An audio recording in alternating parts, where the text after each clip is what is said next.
saya tidak tahu, tidak janjian, tidak pernah komunikasi, tapi sebagian besar yang saya tulis disampaikan Pak Pondok hampir sama gitu ya. Iya, kalau yang halaman terakhir, halaman 9.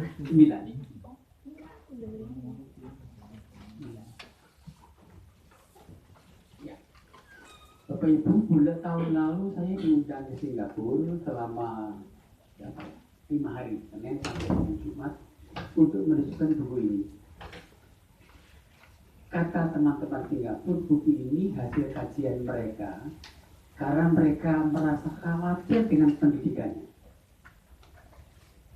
Di Singapura yang negara kecil, PAUD itu, yang selalu dikatakan terbaik pendidikannya, justru malah khawatir. Buku ini katanya harus studi selama 4 tahun. Judulnya Singapura, apakah Singapura bisa bangkrut? Menarik. Nah, studi ini kemudian dimulai lewat sejarah. Dia menemukan negara ke dunia itu usianya sekitar 200 sampai 250 tahun. Mulai zaman Persia, Romawi, Ottoman, Spanyol, Inggris. Bukan negaranya hilang, tapi kejayaannya menjadi runtuh. Menarik. Singapura tidak ingin mengalami nasib yang sama dengan negara-negara itu. Kajian mereka kemudian menemukan ternyata jaya tidak negara itu lewat tahapan-tahapan itu. Katanya mereka tahapan pionir. Ketika negara baru berdiri, orangnya belum pandai, belum punya uang, tapi daya juangnya bagus. Tahap kedua kan disebut mereka tahap conquest, mereka mulai membangun kekuatan. Mungkin kita TNI ya. Berikutnya mulai membangun ekonomi, ya itu komersial. Berikutnya kemudian mereka mengatakan tahap affluent, tahap menikmati kemakmuran. Tahap puncaknya. Singapura merasa di awal tahap keempat.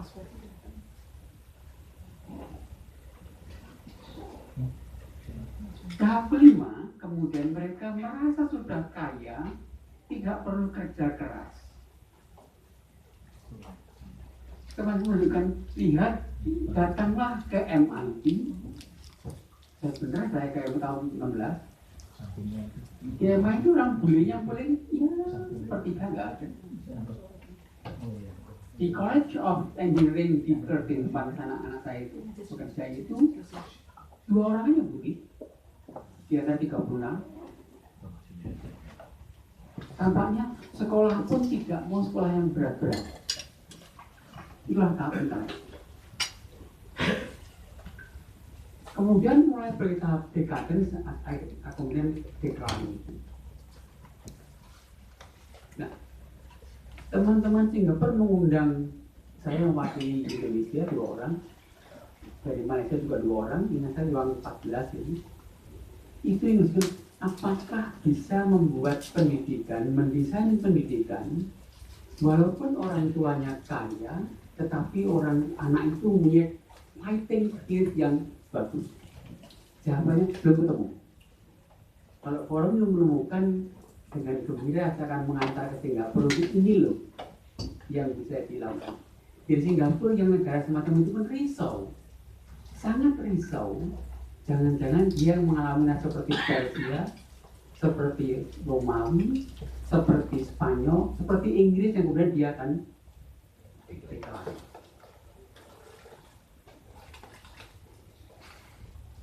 Kemudian dia menemukan gambar yang kanan itu, dia masuk ke psikologi, kemudian katanya ketika masyarakat itu masih susah payah, hard time, akan menghasilkan orang yang strong, daya juangnya bagus, Dan dua-duanya bagus akan jadikan orang-orang yang makmur. Kalau orangnya makmur kemudian jadi weak, siklus kehidupan yang masuk akal kan? Pertanyaannya, mungkinkah good time menghasilkan strong man? Bahan banding yang bagus saya kira. Gambar yang kiri yang tertutup itu saya gambarkan orang yang mulai berlari sambil dengan sepatu. Karena kita biasa itu. Kita biasa tergesa-gesa. Sepatu belum diikat, sudah mulai berlari. Akhirnya jatuh kan? Selalu begitu. Apakah itu ketergesaan? Saya nggak tahu, selalu begitu. Yang kedua, Bapak Ibu, saya ingin moga-moga teman saudara, saya tidak selalu mempertanyakan kenapa sih konon kita ini punya kerajaan Majapahit yang gilang gemilang, punya Sriwijaya, tapi kerajaannya nggak ada nih. Situsnya pun bertentangan. Saya orang Surabaya, dekat Mojokerto, juga tidak tahu pastinya di mana Majapahit itu. Yang terbaru Demak saja, rasanya nggak ada. Masjidnya ada. Sehingga teman-teman mengatakan, oh itu karena gempa bumi, karena ini, saya nggak percaya. Karena Demak buktinya, masjidnya ada. Jangan-jangan kita punya tradisi bumi hangus. Begitu Demak berdiri, dihanguskan ini Majapahit. Begitu panjang Demak, jangan-jangan panjang Demak dihancurkan oleh Pajang dan seterusnya. Jangan-jangan tradisi itu kemudian kita waris sampai sekarang. Begitu ganti rezim, maka semua yang lama jelek, buanglah itu. Saya kira saya tulis di kompas.com mungkin seminggu lalu. Itu terjadi. Pemerintahan baru, yang rezim beda, yang lama semua dibuang. Sekarang kemudian kita mulai nol kembali, yang nggak pernah bergerak. Moga-moga ketika kita merevisi undang-undang itu tidak begitu. Kita kaji beneran seperti Singapura tadi, menemukan di mana kelemahannya, mana yang sudah bagus untuk disempurnakan. Ibu harus hormati. Sebagian besar sampaikan Pak Panto, saya senang sekali ketika kalau Mas Kevin Partner,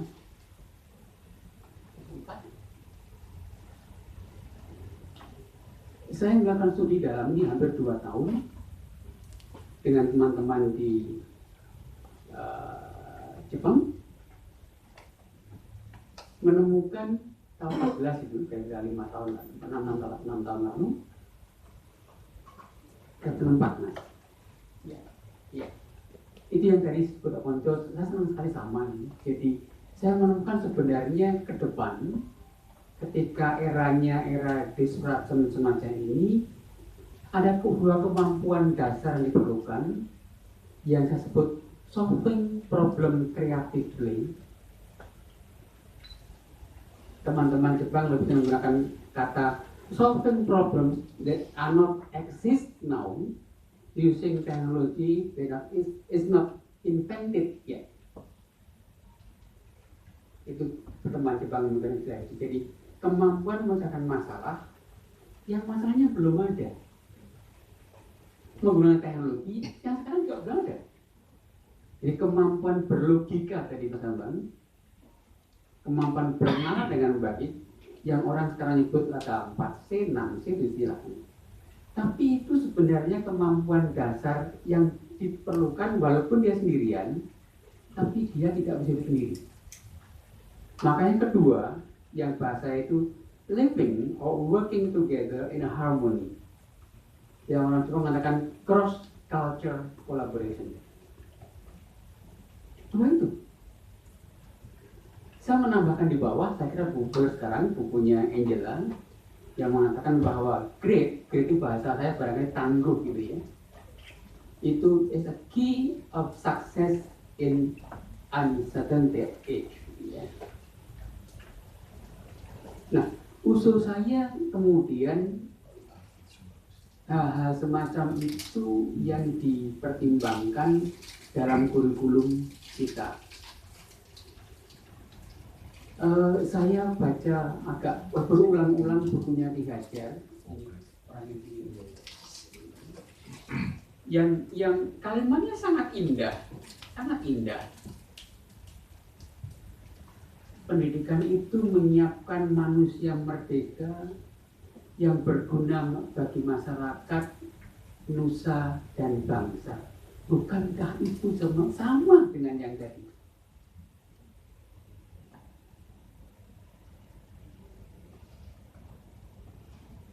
Caption nomor 2, Mas. Lompat-lompat karena sudah dicatat pokok. Itu nomor 2. Di benak saya pendidikan itu sebenarnya pelaksanaan amanah alinea keempat pembukaan Undang-Undang Dasar yang mengatakan melindungi segenap bangsa dan seluruh tumpah darah Indonesia dan untuk memajukan secara umum mencerdaskan bangsa. Itu hanya bisa lewat pendidikan. Saya ingin menyampaikan, saya bukan TNI, tapi saya senang menjelajah gitu ya. Bayangan saya sebenarnya pendidikan itu mungkin sama dengan TNI dengan cara yang berbeda menjaga keutuhan bangsa itu. Menyamakan persepsi sebagai bangsa. Menumbuhkan ajaran wajib bela negara lewat pendidikan itu. Dan kemudian semua warga Indonesia yang pernah bersekolah itu yang jadi itu kemudian merasa satu bangsa, wajib bela negara. Tapi juga dia harus mampu hidup mandiri, mensejahterakan diri dan masyarakat sekitarnya, juga berilmu pengetahuan yang mungkin masyarakat cerdas. Jadi bayangan saya bukan diri sendiri cerdas, tapi mencerdaskan kehidupan bangsa. Itu barangkali esensinya. Terakhir saya ingin menyampaikan caption nomor 5. Saya ingin mengawali begini, walaupun tadi Pak Hafid mengatakan anggaran kita besar, ya betul. Tapi saya ingin mengatakan ketika problemnya banyak, barangkali kita perlu fokus. Jangan mengerjakan semuanya, tapi kemudian setengah-setengah. Ki Hajar mengatakan begini, sangat bagus metafornya ini, sangat bagus. Metaforanya Ki Hajar begini, metaforanya sangat bagus.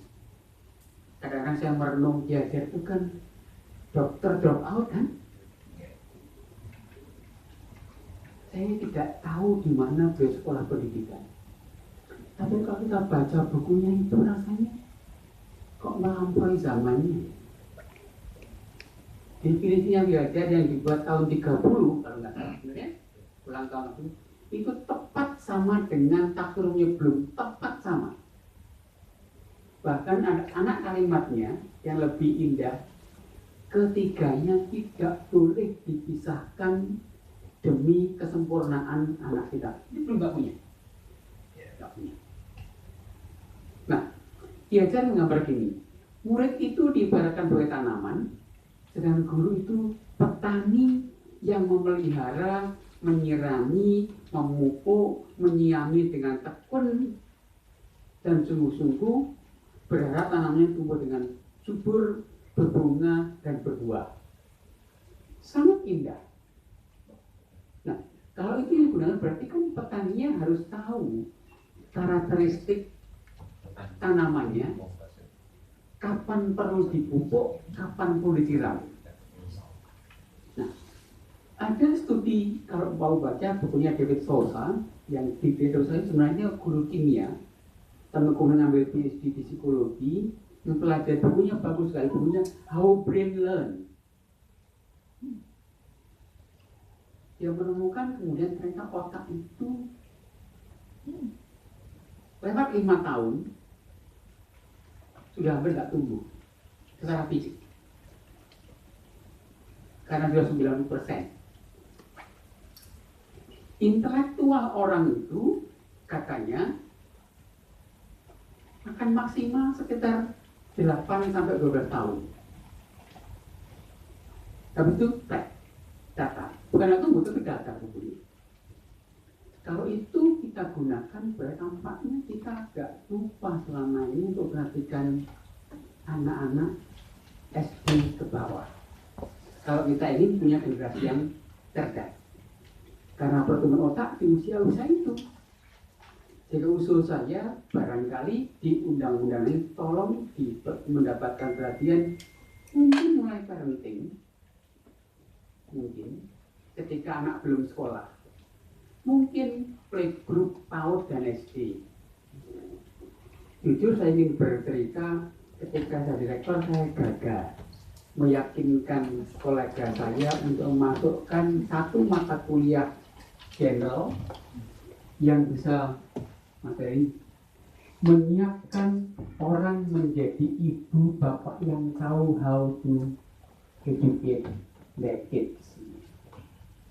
Karena kaya belum tentu, pejabat belum tentu, anggota DPR belum tentu, tapi yang pasti dari bapak dan ibu. Tapi kita nggak pernah ya, setahu saya sekolah nggak pernah dapat pelajaran mata kuliah bagaimana merawat anak dengan baik. Itu mungkin perlu juga dapat perhatian. Jadi parenting menurut saya penting supaya bagaimana merawat anak, bahkan mungkin ketika ibu sedang hamil, PAUD dan SD. Gambar ini gambar saya adopsi. Terakhir saya ingin pindah ke caption nomor apa tadi saya gembira dari pas bapak tua sebagian besar maka sudah bapak sampaikan itu pikirannya sama. Terima kasih. Nomor 8 mas. Nomor 8. Mumpung ada Pak Ferdi.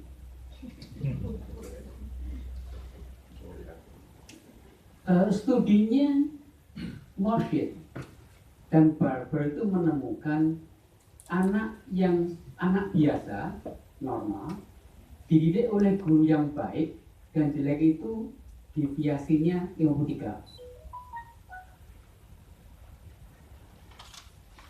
Studinya John Hattie mengatakan 58,8. Di Indonesia ada studi di Semarang oleh Pujiastuti 4 orang lupa namanya ini, itu 54,5.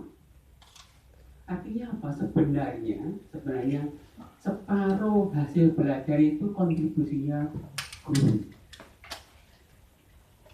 Bahkan John Hattie mengatakan fungsi sarana cuma 7%. 7%. Fungsi teman 7%. Fungsi orang tua 7%. Nah, kalau begitu tampaknya guru menjadi faktor yang penting untuk mendapat perhatian.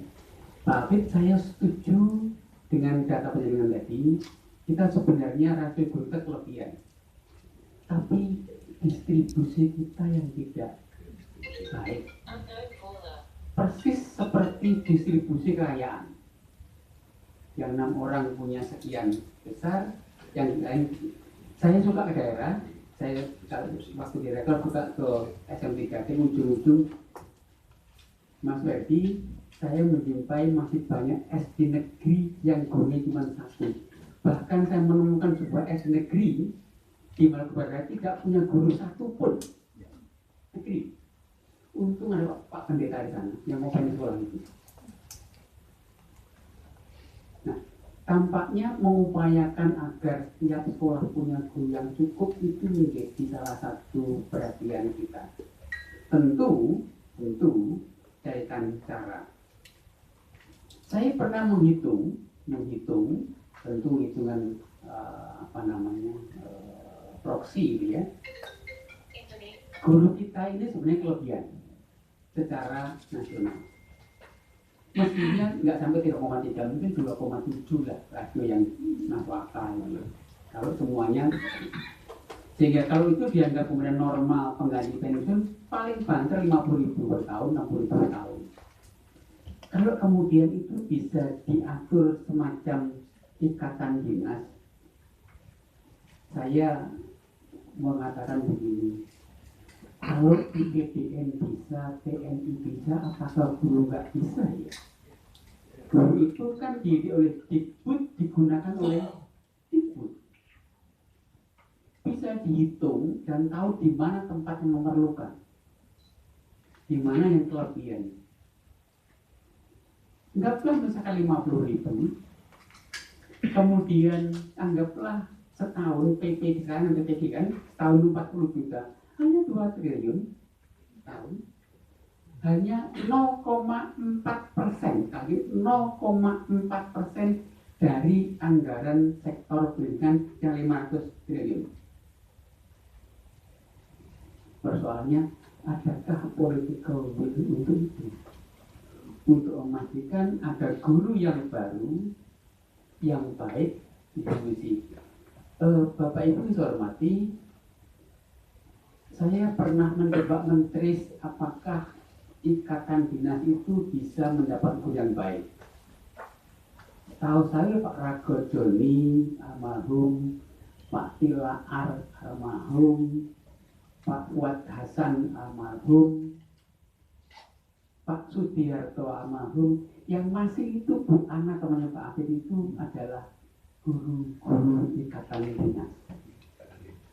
Kata Bu Ana waktu itu masuk SDA itu lebih sulit dibanding masuk SMA favorit. Dan kata Bu Ana di SDA di asrama itu cara duduk saya diatur untuk menjadi guru yang baik, dia teladan bagi muridnya. Makanya kembali apakah itu. Yang kedua, usul saya kita mencoba memastikan yang domain publik yang mana, yang domain privat yang mana.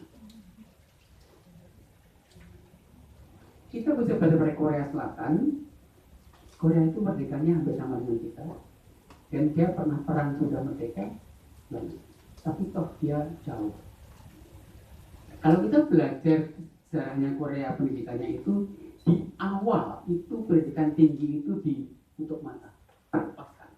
Baru sekarang aja fokusnya pendidikan dasar, memperbaiki, mereka untuk fondasi itu penting. Orang bilang gini, pendidikan yang penting itu karakter, dan karakter itu tidak bisa diberikan di belakang. Kalau SD-nya nggak beres, susah nanti SMP. Kalau nggak beres, susah nanti SMP. Jadi usul saya, ketika kita fokus, maka dasar menengah itu menjadi domain publik. Perguruan tinggi, kecuali bidang-bidang tertentu, lepaskan menjadi domainnya privat. Kecuali kita sudah punya energi yang cukup. Yang terakhir, jadi saya gembira kali Bapak menyebut sekarang ini duplikasi antara pusat provinsi kabupaten sangat tinggi. Anggaran yang dibagi Pak Ferdi ke daerah itu, apakah gaji guru, apakah DAK, itu di pusat dihitung sebagai anggaran sektor pendidikan. Duit yang sama datang ke provinsi, dihitung lagi anggaran sektor pendidikan. Jadi barang yang sama dihitung 2 kali.